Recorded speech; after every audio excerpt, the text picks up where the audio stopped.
everyone. Today we're talking with Rita Vazquez-Torres. Rita relocated from Trujillo Alto, Puerto Rico to Metro West, Massachusetts in 1988, the year of my birth, where she began her career at the U.S. Army Natick Laboratories.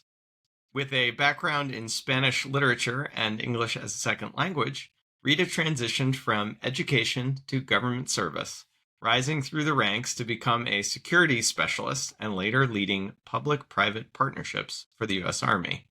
Her work has significantly impacted protective technologies, including exoskeletons, and she has collaborated with agencies like NASA and the Department of Homeland Security. In 2012, she semi-retired and founded a consulting firm, New Stone Soup VT LLC. You've had a very interesting career working with the DoD and working with and consulting with exoskeleton developers.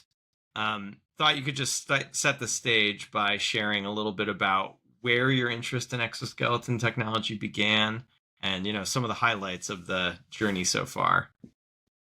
So I was kind of thrusted into it by default, and now I'm going to date myself. I will caveat that the University of Lancashire students, the ASTM student chapter, have anointed me Granny Exos because I've been around the longest, I think, second only to Mr. David Audette, who I used to work with and still work with at the Army.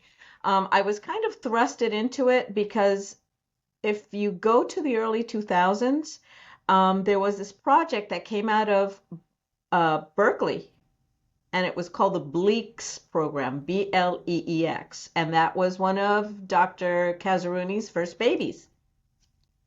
And he had brought it over to the U.S. Army to take a look at it as a product that could address the problem of load. And so the group at Natick, we took a look at it. I was working between DoD and Homeland Security at the time, and there were a lot of similarities as far as you keep on putting more equipment and more equipment and more equipment on the operators until it makes it almost impossible for them to move. And unfortunately, at the time, that product wasn't ready, and the Army gave up on it. But in the meantime, you had in DARPA, in the bowels of DARPA and the black rooms of DARPA, a teeny tiny little project called Raytheon Sarcos. And they were done doing all their work. So that analogy between Sigourney Weaver, Alien, and the Exo really came from two products. Came from the Hardyman and then from that product, because they were that big, that bulky. You had to pretty much walk into it and required a lot of power. And so that product, when DARPA was finished with their portion of it, it transitioned over to Natick, Army Soldier Center. And it transitioned to Mr. David Audette, but I was part of the team that worked with that business unit to take a look at things like, are these technologies feasible? Do we have policies around these technologies that would make them safe to use? Where are these technologies going? So when that project started and Natick had to so this was a $30 million project at the time, went over to Natick with $5 million. And it's like, hey guys, see what you can do with this for $5 million. It was like, yeah, that's a good one. And so I kind of got thrusted into the team to say, what can we do with this technology? And it was fascinating. It was absolutely fascinating. Scary, but fascinating. Yeah, there's some well-known films about innovation within the DoD. Is it kind of like that? Yeah. It was scary in the sense that when you take a look at a product of that nature and you're putting a human into it and it runs out of power and you're trying to solve the problem of load. So at the time, the thought was, let's make a human forklift. And that was at the time. Now we're talking late 1990s, early 2000. It sounded like a good idea in principle until you start taking a look at, you're trying to offload weight from the human, but now you wound up putting on this piece of equipment that probably exceeds 3 or 4 times the weight of the human that you just put it on. So that was frightening. But the concept of being able to put something on that could help you lift things or move things was extremely attractive. Because what the Army was doing at the time was they were making everything lightweight. Okay, we have to Hmm. reduce the load that a soldier's carrying. So let's reduce the weight of the bullets. Let's reduce the weight of the helmets. Let's reduce the weight of the body armor. So when a soldier perceives that they're lightening their load, they add on more stuff. Oh, well, this doesn't weigh as much. Let me add on a laptop. Let me add on something else. So the idea of lessening the weight of products, if you put 100 pounds worth of products on a body, you're still carrying 100 pounds. So that's where the concept, at least at that time, started with the exoskeletons. And that was just fascinating to be able to take a look at that as a way to be able to help soldiers handle their load. Hmm. And Yeah, this then, uh-huh. So, well, it makes me think about some of the conversations we're having at ASTM 48, mhm. ASTM F48 about the sort of holistic view of risk management around the exoskeleton. Correct. And then at the time, so during that time in transitions, I'm a firm believer in the politics of science. And that's Hmm. my background. All my PhD work, all my master's degree work is in public policy. And if there's another takeaway that I've learned in dealing with all different kinds of technologies that are human born related is that there's three things that go hand in hand: politics, policy, and science. And if I had an opportunity to teach this class, I think this is one of the things that young engineers should learn early on. You have to be a salesperson. I don't care which company you work for, who you work for. You have to be able to play the politics. You have to understand where the money goes. Politics is all about money. And in order to implement technologies, you have to have policies that support it. Because there are graveyards full of great ideas where the technology never came to see the light of day. So when it came to managing the load and exoskeleton, there was a gap between trying to convince decision makers, which hold up the purses and the politics, and the users that guide the requirement. What are you going to do with these things? And then the policy: are these things safe to use? Do they make sense to put into certain environments? Um, so at the time, also, the government was going through what they called a restructure and reorganization of military bases. So they were closing bases. So my job at the time was to actually take the DoD side of the house and create partnerships with other organizations that had similar types of needs and that could Hmm. benefit from the work that DoD had done. So I created a work unit that was called the National Protection Center, Hmm. and that was a partnership with law enforcement, with the Department of Justice, NASA, and NATIC. And this predates Homeland Security. That didn't even exist yet.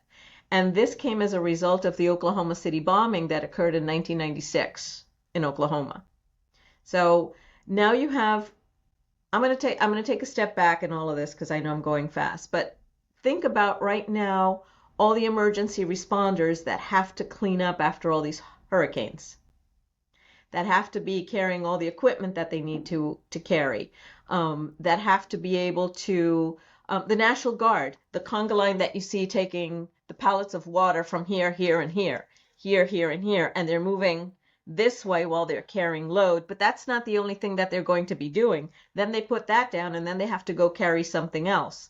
But they're not the only ones doing that. You also have the urban search and rescue people, you have the FEMA people. So there's a lot of bodies that are at public service, including soldiers, that have a need to take a look at how are they doing their job and how can they do it safer so that they don't break themselves.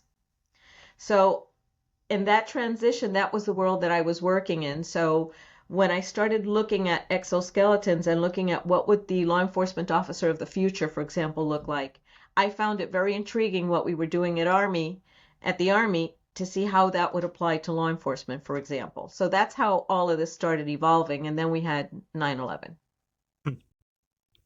Yeah, there's definitely a piece here about education and learning from experience. It strikes me that there's, relatively few people with your sort of depth of experience in all of this. And I know when I went to engineering school, there were no textbooks on, the history of exoskeletons. So maybe when you fully retire, you could write a textbook for all of us. Actually, one of the people and I would recommend that you interview him too, is Matt Dickinson. Ah. So Matt Dickinson has actually one of his students, who happens to be a member of the ASTM student chapter. Hmm. She has made it her PhD work now that she wants to take the Hardy Man, take the arm, reconstruct it with the same technology that existed in the 1960s, 1970s, and then if that arm were to be built now, reconstruct it with technology now. And so Matt Dickinson has been on the hunt. We call it the hunt for a Bigfoot. He has been on the hunt for the Hardy Man, and interesting enough, the history of the Hardy Man includes General Electric, GE, Navy Office of Naval Research, and the Army laboratories. We did not know this until Matt Dickinson started asking us, "Hey, have you guys seen the lab notebooks?" What? So David Audette actually went and did a dumpster dive to see if he could find those notebooks, but they couldn't find them anymore. But back in the late 1960s, early 70s, the Army and the Navy were looking at solving this problem called load by using an exoskeleton.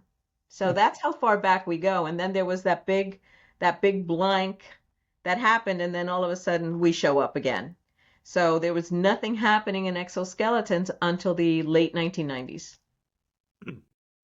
But they went uh, back to where they had started, and I don't know if like Sarkos had gone back to look at those files or to try to find it. But Matt Dickinson has been working really hard on trying to find a Hardy Man. Fascinating. I love that thesis because it gets me thinking about. I mean, of course, we've made a lot of technical progress in the past 80 years. We have a long way to go, though, and everybody has their own opinions on which areas of technology are kind of holding us back from realizing the vision. And it causes also it causes also this dilemma between the passive and the active exoskeletons. Mm. Which one should we be using? So there's a lot of that going on in DoD, because there's a lot of I think that in general, let me take a step back. I love all exoskeletons, and I don't like any of them either. And I'm going to caveat that. Exoskeletons work extremely well for what they're designed to do. And we're starting to see that in the body of literature that's coming out and the studies that users now are putting forth. But when you try to take those technologies and you try to force feed them into another area, they don't work as well. And so it creates a lot of turmoil and a lot of soul searching for the community at large as, what are we doing as a community? Where should we be going with these? And so I find this, where we have come from the early 2000s to where we are now, very humbling. I have seen some companies that have done some really questionable things, and you can't tell them, because if you even hint that their baby is ugly, cancel culture shows up like this, and they eliminate you, and all of a sudden it's like, ooh, here comes the demon of exoskeletons, don't talk to her. It's not that, and you're going in there saying, You've been okay, called a lot of things. oh, I've been called so many things by so many people, it's not even funny. Um, I'm one of the people that people love to hate, but I've been here before a lot of these developers were even born. I've seen these things even before they went to college, and now they have all these PhDs on their shoulders and like, hey, yeah, she's not an engineer. Her voice doesn't count. I've seen a lot of people getting hurt with technology in my lifetime. So when I bring something up and I feel very passionate about it, it's just to give, it's thought provoking. Just think about it. And there have been other companies that I've been extremely harsh on, and they've taken a lot of input to heart, but not just mine. They've actually done their own soul searching, and they've turned around their company and they've turned around the products. And I'm not going to say that I was the one that made it happen, but they really listened to, okay, let me step back and take a look at my baby. Is my baby really that beautiful or not? Where are the blemishes and where can I fix them? And they've done some really interesting things to turn their companies around and to get the technologies out there. Yeah, I mean, one of the things I think is really promising about the field is I feel like we're at a point now where there are enough different products um, Hmm. that we're not afraid of, I don't know, breaking the fragile blossom anymore. We know we need to beat these things up and we need feedback to get better. So hopefully that level of constructive criticism and healthy competition will continue to grow. I think it's fascinating. So I got thrusted into this by default, and then in 20 right around 2012, I figured I don't want to do this anymore. Like I Hmm. didn't want to be in the government anymore. I had seen too much bureaucracy get in the way of progress. Um, the organization I worked for, they were going to go through their eighth restructuring. Hmm. Different leadership had come in and out, and I was really tired of the politics. Even though I played the politics really well, in my career, I have had the honor of working with Senator Kennedy on body armor Huh. policies and products. I worked with former governor of Massachusetts, Mitt Romney.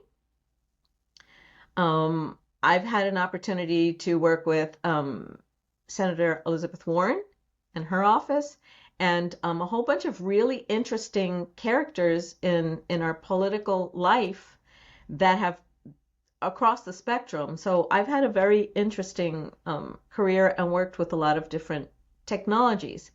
And the world of exoskeletons has so much potential. It's it's really it's just it's the next thing. And so when I got thrusted into this at 2012 and I decided that I was going to retire, right before I retired, I get a phone call from David Audette and he says, listen, I get this guy that keeps on calling me. At the time, we were working with the Hulk, Hulk, Hmm. HULC, um, the Lockheed and the Exobionics joint project at the time. And he kept on getting this phone call from a gentleman from Louisiana, from Baton Rouge, associated with LSU. So his son had become quadriplegic after an accident in his early teens. And he's an engineer in Baton Rouge. And he had worked with LSU at some point in time in the 2000s to come up with a very rudimentary exoskeleton because he wanted his son to walk again. Hmm. So I take the phone call and he says, I spoke to General Blankety Blank Blank, and she said that I needed to call Natick so that I can purchase one of the Hulks. And I'm the one on the other side of the phone. I'm like, okay, great, give it to the Puerto Rican. Give it to the yapping Chihuahua so that she can get rid of this guy. And I take the phone call and I'm like, sir, unfortunately, this is a military product that's only a prototype and it's not for sale. Right. And it's a prototype that still has a lot of flaws and a lot of glitches in it, and it's not safe for private use. And he hadn't mentioned to me his story, and he said to me, listen, young lady, you don't know who you're talking to. I'm so and so in Baton Rouge, and I know so and so, and I know so and so, and I spoke to General Blinkety Blank Blank, and she told me that you could sell me an exoskeleton, and I want to buy one. And I said, well, I'm not going to do that, so sorry to tell you, you can't have it. And then he said to me, you don't understand. My son has not been able to walk since he was 17. And I know that exoskeletons can help him walk again. And I will not die until my son is walking again. Do you understand me? I had lost a child in 2000, 1998, I'm sorry, 1998. And as a parent, it hit me hard. And I said, you know what? Um, this is not the product for your son, but I do know of other companies that are working with this technology, and it's not there yet. But if we take this journey together, it could be that your son may be able to walk again. I can't make any promises. I'm not an engineer. I'm not vested in it.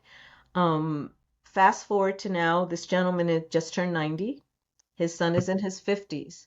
Unfortunately, his son does not meet the physiological criteria for any of the exoskeletons.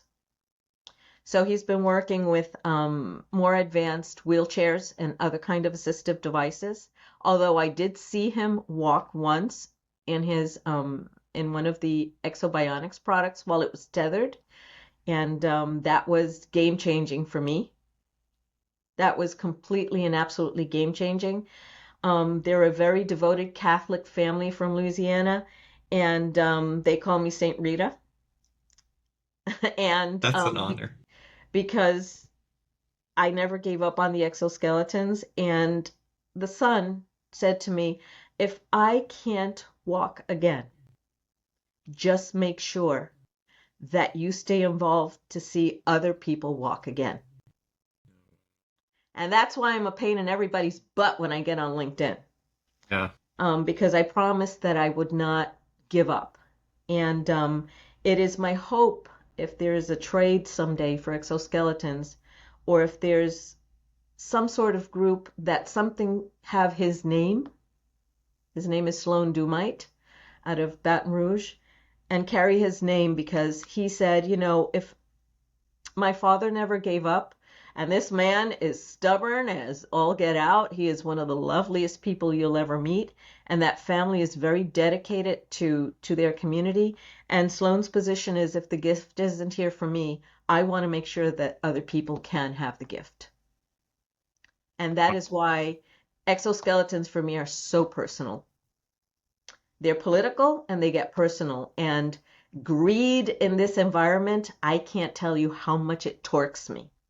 Because you'll hear a lot of people talk about, oh, we're here for the patients, whatnot. No, they're there so that they can buy their designer shoes, get the expensive suits, be on some cover of magazine. A lot of them are trying to be the 40 under 40. And no, their heart really isn't in it until it becomes personal. The Exobionics story is very personal because of one of the founders' brothers, who is one of the most decorated special forces operators. So it's, for me, it's profoundly personal. Thanks for sharing. I do think we need to share the personal stories more because, I mean, that's what, well, it's certainly what motivates me. As an engineer, you could work in any industry. So why work in exoskeletons? It's so hard. It's so nascent, and it's for me the kind of impact that we see on the horizon. I've definitely gotten those calls too, where someone comes to you and is looking for counsel and advice, and they may even have a blank check that they can give you to develop a solution. And it is just so much harder than it might seem from the movies and the rhetoric. Mm-hmm. We can make a small impact as advisors or consultants to individual situations, but I want to give a shout out to Bobby at Exoskeleton Report. Those kind of resources are so essential. You need a repository of no nonsense information that surveys the field and separates the reality from the garbage, and kind of lays out the options in an organized way. Um, Yep. I know you've been a mentor to him, and just wanted to mention that. I met Bobby on one of the first Wearacon. Um, I think it was the second one. Hmm. I think it was one of the ones that wasn't in Scottsdale, but in Phoenix, the only one that they held in Phoenix. And I remember Bobby running around with his little press uh, badge, and he was just so enthusiastic. He was so excited. It's like he had had his career in private industry, and I think he was becoming frustrated and stale as we sometimes become in our careers, where we come to a point and go, what am I doing? Isn't Hmm. there something else for me here in the world? So I have had a lot of respect for his work since day one. Since day one, I think that he has done the community huge service. The problem that we're having now, where we are with exoskeletons, is there's a lot of egos involved because we're in a small world and all these people are in this little bubble and they love to high five each other and yeah, slap each other in the back and oh, I'm so great because I did this and I have this company and I love my exo and I'm an ergonomist or I'm a biomechanic and I know all the physiology in the world and so I am wonderful. And so we all get together in our little bubble and everybody's an expert in the little bubble. I'm going to make it real now. I'm in my 60s and I've been teaching fitness to seniors, such as myself. I say that I get paid to dance with my peeps. I teach Zumba. I do this in senior centers. I go to assisted living facilities, and sometimes on a green somewhere or in a park. And a lot of us have disposable income that we can use to afford a pair of, I won't name the brand of sneakers that I like to use, but they're $250 a pop. And they've improved my ability to walk tremendously. Hey, talk about assistive devices. The athletic footwear has come a long way since you were born. Since your first pair of sneakers that your mom bought you, it's come a long way. And we have now performance footwear that helps us. And so people like myself who have arthritis and 2 hip replacements, and we wake up in the morning and everything hurts, and you can buy a pair of sneakers. I know in my little bubble that I live in that if I had an exoskeleton to help me walk, I would have a lot less pain that I have at the end of the day. And so it's tremendously personal to me because I understand that people are oversaturating the industrial market, but the regular average granny right here doesn't know what an exoskeleton is. And that average regular granny probably walks 5 miles a day. I have ladies that get up in the morning, rain, hail, or high water. They will walk 5 miles a day, 3 miles a day. They'll come to my Zumba class, but they find it harder and harder and harder to stay up straight. By the time they're done, they're hunched over. They're taking pills in the afternoon because now they're extremely exhausted. They're in pain. They will stay active. And I know that exoskeletons have the potential, real potential right now to be a game changer for people that want to continue having active lifestyles. Pickleball, you should see the pickleball fields, how they fill up. It's a thing, particularly uh, there are places here where you get the Italian old guys that are all playing bocce. Now slap one of these puppies on them and they'll be playing bocce all day long. And then they can get up and walk straight. It's amazing the potential that we have, and it frustrates me when we're not there Yeah. because we do a lot of talking and there's a lot of knowledge and a lot of data, but it's in this little bubble. It's in a So, little bubble. um, I love the story about Zumba and just the connection between what you like to do on the personal side and the professional. Um, I think this healthy aging application is super interesting. It's it speaks to the universal appeal of this technology. We're all going to age. And there have been some products, some companies focused on commercializing, products like this. Um, Maybe you do or don't have this experience, but I'm just curious if you can speak to, um, how those products are doing in the market. I think there are a lot of challenges with the direct to consumer kind of model. You know what the biggest problem is right now is the education. If people don't know what they Mm. are, it's how can they even know how to get them? No, even to try to get to the consumer if people don't know where they are. So where do you start your grassroots campaign? So in my spare time, that there isn't much of it left right now, I'm trying to put together a kind of like a small seminar to go around some of the senior centers in the area um, to talk about the future of aging, the future of mobility in aging. Is it a cane, a walker, a wheelchair, or is there something else? Mm-hmm. And be able to introduce that way the topic of exoskeletons. And I'm in the process of trying to buy two different ones out of my own pocket. One of them, they keep on telling me you're on the wait list to be one of the first ones that can buy it. And I'm like, okay, where is it? Where is it? They're like, it's not ready yet.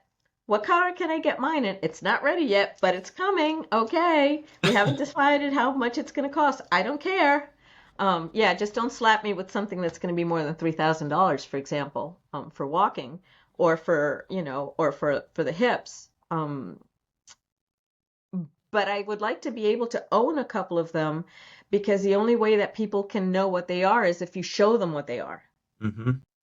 And a lot of my ladies, when I come, they say, but you can shake everything when you're moving. I'm like, yeah, I've been shaking since I was born. It just comes with my family. It's like a gift from all the women in my family, even though I have two left feet when it comes to dancing.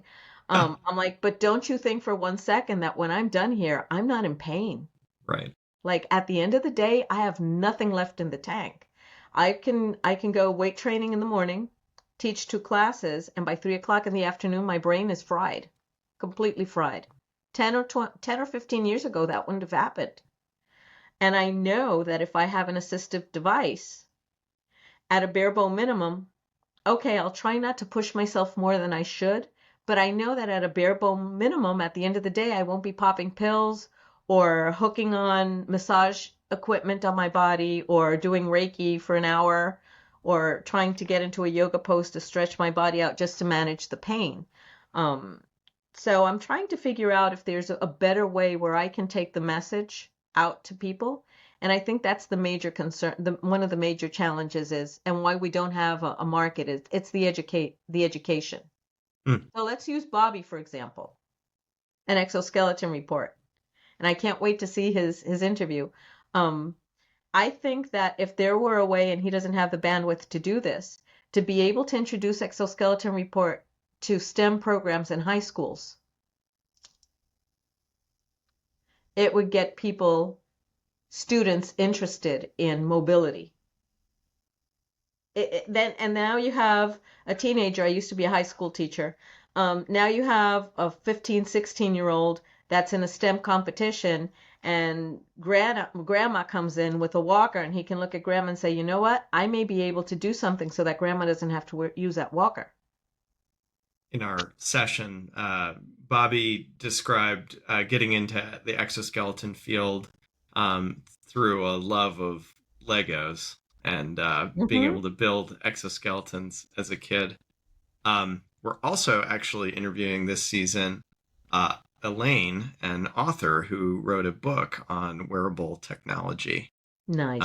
So I think we see eye to eye on this. Yeah. I wanted to get back to a topic earlier, public-private partnerships. Ah. I think this is essential, and it's like right in your wheelhouse. When you get talking about healthy aging, my mind goes to an organization like AARP, Mm-hmm. and we have institutes on aging at the NIH. There are big powerhouses Mm-hmm. that care about and invest in, um, healthy aging in this topic. I personally don't have experience, trying to partner with them. It's just not a space I've been focused on. But I imagine it's much easier said than done, to try to get these big organizations to rally around a nascent technology area. And you've told stories about this playing out in the DoD landscape. So I'm wondering if you can maybe enlighten us to any learning successes, and how you've been able to, I don't know, form partnerships. You mentioned earlier a work unit. I don't know, is that a model that was successful? Any ideas? So the National Protection Center that the Soldier Center worked on was very successful in the sense that it showed that we were able to get projects funded and do research in areas that cross multiple domains. Mm-hmm. They were multidisciplinary and multi-agency. And so in that sense, it was wildly, wildly successful. So when the Department of Homeland Security got established and their Office of Science and Technology had to be stood up, because we had already been practicing this, we had already invested, and actually I met Bill Balot at that time. So I've been working with Bill since. I consider him a brother from another mother. We both started working together in this public-private partnership kind of thing. And it was all around counterterrorism. So you had the Department of Defense component, you had the law enforcement component, you had the fire component. And let me tell you and tell the people that are trying to get technologies for first responders, etc. The politics of science and PPE for users, it is brutal. It is brutal. Because the people who work on PPE for first responders, those companies have been around for a very long time. Right. And some of them have been passed on from generation to generation. And a lot of them are built in tradition and they don't like new stuff.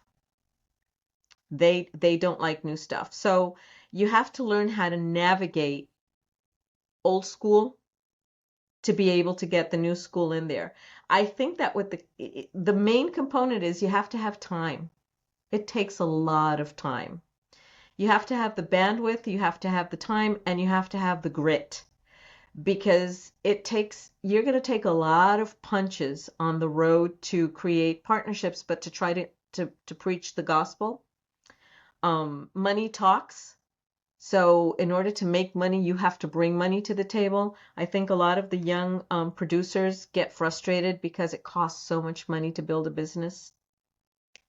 And if you don't have investors, it could be your parents hawk their house to help you build your business. And I've seen companies that have done that. I know of one in particular that's in Massachusetts, where the parents pretty much took their retirement and put it on the company. It can take private equity. It could take you're at the right place at the right time in a university, and the university gives you some seed money to start. It is a brutal road to get from one part to another.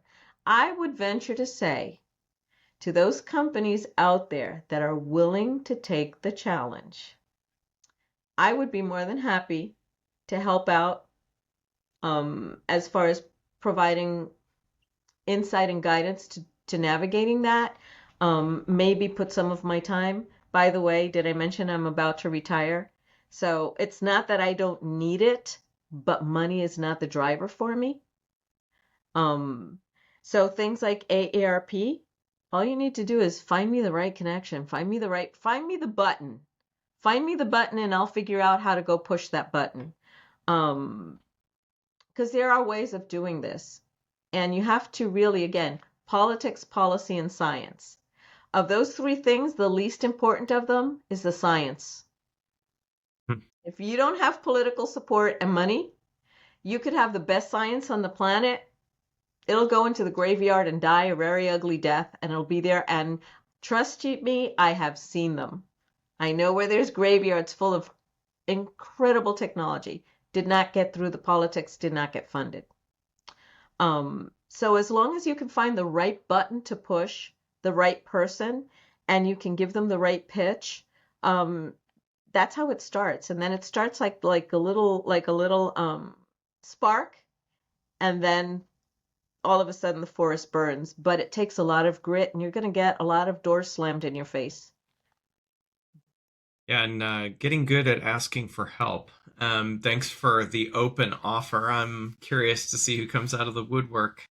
And says, "Hey, we want to do this. I have a company from Europe that would like my help." Again, right now it's just bandwidth. I'm Hmm. trying to wrap up the next 3 years. And the Department of Defense in general, all across the board, not just the Army, but the Navy and the Air Force. Exoskeletons has been a really hard sell in the United States. It's been a real hard sell because it's not a priority. It's not a technology priority because robots are everything right now. Yeah, I wanted to dig into this a little bit. So within the DoD, I mean, clearly there's potential and there's a history. But yeah, this point about priorities is super important. And it was not obvious to me coming out of school that if you don't fit within the formally defined priorities, like front and center, you're going to be facing an uphill battle. And that compounds with what you said earlier, too, about how crucial developing the personal relationships is. That just takes time. So you've got to take the time to be in the right place at the right time. And you've also got to take the time to get to know people when, it may not pay off in the beginning or ever. Um, so the DoD is, explicitly prioritizing, trying to make it easier for small companies to work with the DoD, and they're starting up all sorts of different innovation cells, and different kinds of programming and funding mechanisms. Um, I'm curious for your perspective on this because you've seen, uh, well, probably a lot of changes in this area, and I'm curious if you think this new way of doing things at the DoD might work for exoskeletons. That's a loaded question.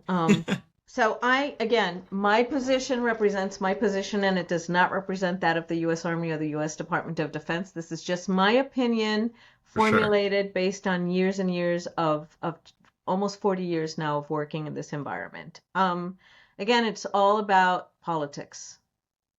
It boils down to it's not what you know, it's who you know. Hmm. And they've made it easier in certain aspects, but it's not only who you know, but you have to have the right product at the right time.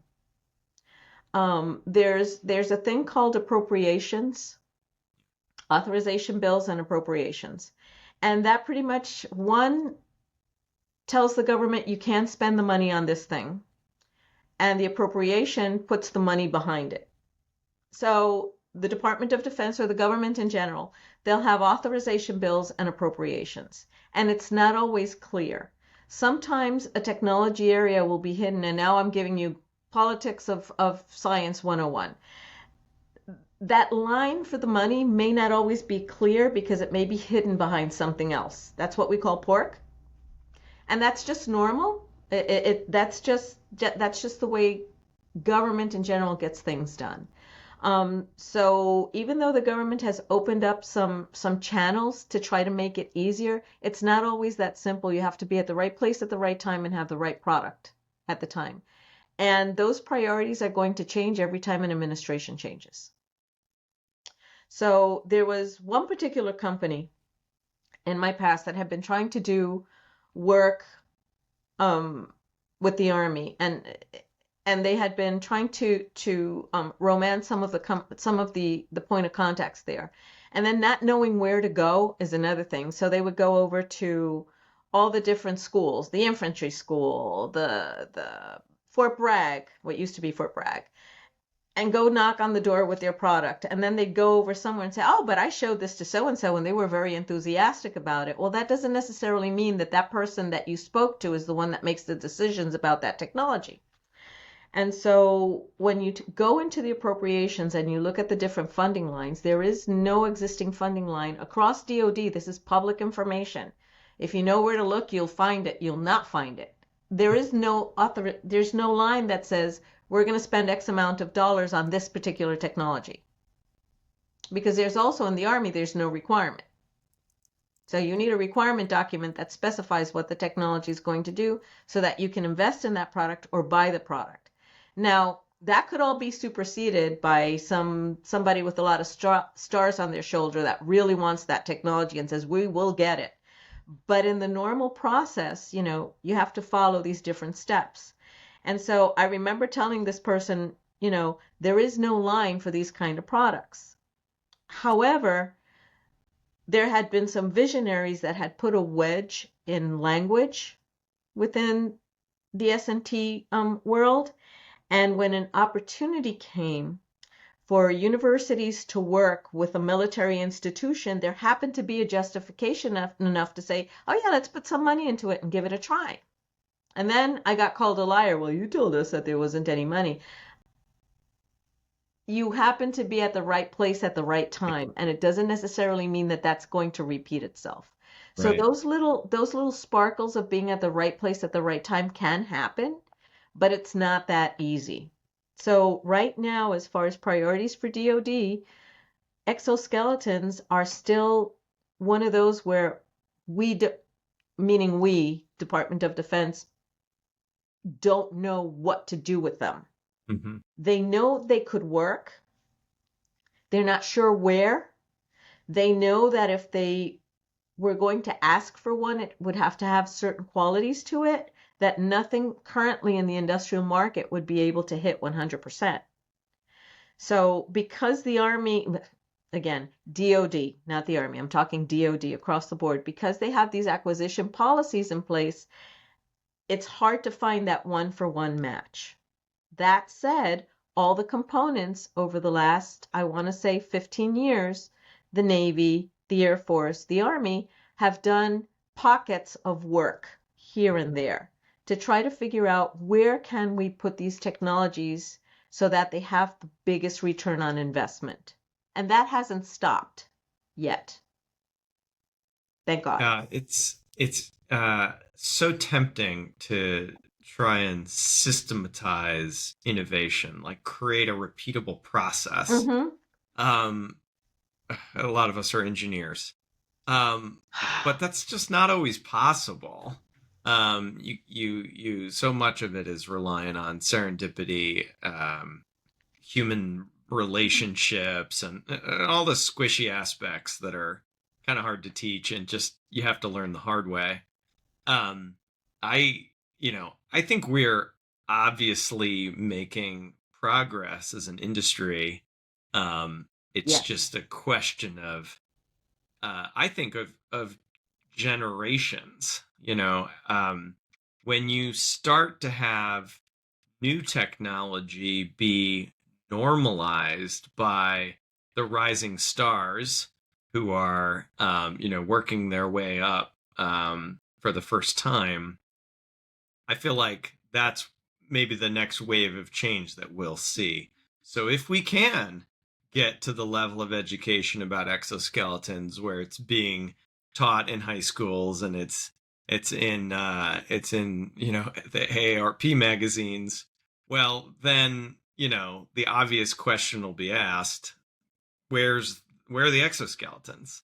And that'll be asked all over the place. And at some point, someone with 4 stars on their shoulder will just intuitively want to do something about that. I think we're coming to the point where they've tested it enough that I think that they're starting to figure out that there are places where it would make a lot of sense if you get the right head nods to just start there. Like just start there. Start where they're going to make a real big impact and then take it from there.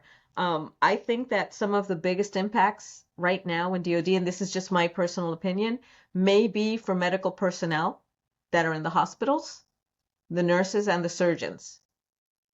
If you can just start there, if somebody could catch enough attention to just start there, I think that's a great place to start. The issue is, are the producers going to be willing to accept that that's that small market piece, because they would rather sell to the big army or to the Marine Corps and have all these Marines wearing exoskeletons because that makes their shareholders happy? Or can we really start in small little pieces where it's going to make a significant impact, enough to catch the attention of big decision makers? And I'll go back before we run out of time as far as the history of exoskeletons. First, it started for managing the load, and then they talked about mobility. And that's where the Hulk came in, was to be able Right. to go long distances. And then we started learning about the limitations of the technology in those areas. And so there's been a gap between then and now. And I think that we have come to a point where I think that gap can be closed. The problem is, who's going to pay for it? Yeah, you make a good point about shareholders, and this is just so tricky. The money for R&D has got to come from somewhere, Mm-hmm. and people don't give out money without, some intention and priorities. Um, I think as a producer, being bootstrapped has been one of our advantages. So I get to set the priorities as the owner. It's of course also a disadvantage because, we've had to operate very lean and, things maybe take longer than they could have. But you know, it's enabled us to play more of a supporting role in the industry. So we like to work across domain areas, across sectors, and support the kinds of innovation that align well with our technology platform. Um, and who knows? We'll see how this strategy plays out. Um, but it's given us the time to really go deep and understand certain application areas where, when the time is right, we can bring outside resources to the table and move very fast to bring something to market. But yeah, I think your capitalization strategy ought to be something that's discussed, rigorously on day one, and it needs to align well with the consumer that you're imagining. I will say again, politics of science. I think I'm going to mention one company, not by name, but we all know this company. They're out of Tennessee. That they've done something very interesting, in hiring a new COO. That new COO has actually worked with the company now to come up with legislation for worker safety, Mm, to put in a bill for worker safety. Remember when I said politics, policy, and science? hmm And they didn't make it overtly over exoskeletons, but when you're talking exoskeletons, they put some language in there, and that senator happens to be very influential. mm. That's a good way to start. Like that is, I'm hoping that that's one of those bills that actually does pass. Whether it gets funded or not is not important. The important thing is that there's a wedge now that people can attach to and can make a difference in worker safety and bring the awareness of this kind of technology for, because there's different types of technologies for worker safety in the exoskeleton world, that, we have a really good menu right now and options that people can try before you buy and taste and then implement. But it's interesting that you mentioned AARP. Josh, there is nothing that precludes you as a company to go to the editors of AARP magazine and put in an article that says, aging well, the future of mobility. Let's work on that. There's nothing that Good, precludes us good, from good doing idea. that, you know? um, we're getting to the end of the hour, so I want to turn this into a closing. I think I want to invite you to Humotech for one. We can do Yeah, some Zumba in our exoskeletons. I'd love to try that. Love to. Love to. um, but yeah, I would like to ask you. Perhaps you could enlighten our listeners by sharing some words of wisdom on an area of exoskeleton technology development that you think demands more attention. Oh my God, pediatric exoskeletons, please. Mm. Pediatric exoskeletons. And really, I'm not joking, aging well. Grandma and Grandpa would like to be able to chase the little rugrats across Disney World without falling apart when they get to the other side of from one side and other of the park. Those parks are huge. And we don't have that amount of energy like we had before. I don't care how active we are, and I'm fairly active for my age. Um, I think aging well is a great way. And you know what? The everyday weekend warrior. The homeowners that like to do home projects that wind up with carpet tunnel because of vibration from holding on to tools where they're power washing their homes. Um, there has to be a better model to get it to the general consumer. And I don't think anybody has really hit it yet. And that would be the three areas that I would pick.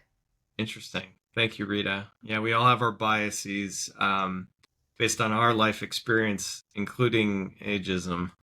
So good reminder. All right. Well, thank you. I've really appreciated you spending time with us and sharing all these insights.